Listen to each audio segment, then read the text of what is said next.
লাইসেন্সের প্রক্রিয়া হতে সময় লাগতে পারে, সেটা ভিন্ন বিষয়। কিন্তু আপনাদের এগুলো স্যার বলুন।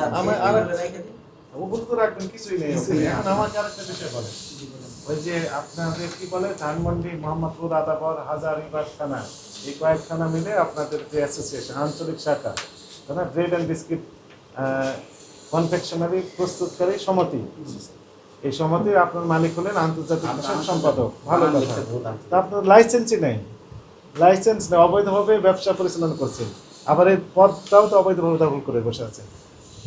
আপনি কিভাবে আন্তর্জাতিক সম্পাদক করছেন? কিভাবে? আপনার তো লাইসেন্সই নেই। কোন একটা অ্যাসোসিয়েশনের সদস্য পদ লাভ করার জন্য ওই ওই ওই সংশ্লিষ্ট কর্তৃপক্ষের অনুমোদন লাগে, তাই না? লাইসেন্স লাগে। আপনার তো লাইসেন্সই নেই, ওই পদটাও বাগা নিয়েছেন অবৈধভাবে, এমনি আপনার ফ্যাক্টরি অবৈধ। বিষয়ে স্যার আমি সঠিক জানি না, এবং মহাজন জানে। মহাজনকে বলেন আসতে, ব্যাখ্যা দিক। মহাজনকে বসিলা তাকে বসিলা উত্তরমোড়া। আপনার লাইসেন্স ছিল, আপনি আন্তর্জাতিক সম্পাদক হয়ে গেছেন।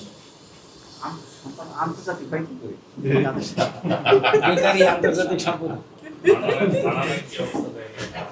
ইন্টারন্যাশনাল বানানো আছে, আন্তর্জাতিক বানানো কি মুশকিল। আন্তর্জাতিক এই সম্পাদক, এটা তো কি কাজ? আন্তর্জাতিক আন্তর্জাতিক সম্পাদকের কি কাজ? এলাকা ভিত্তিক আন্তর্জাতিক হয় আসলে শিখলাম বিষয়টা, অনেক শিক্ষণীয় আছে আপনার থেকে আমাদের।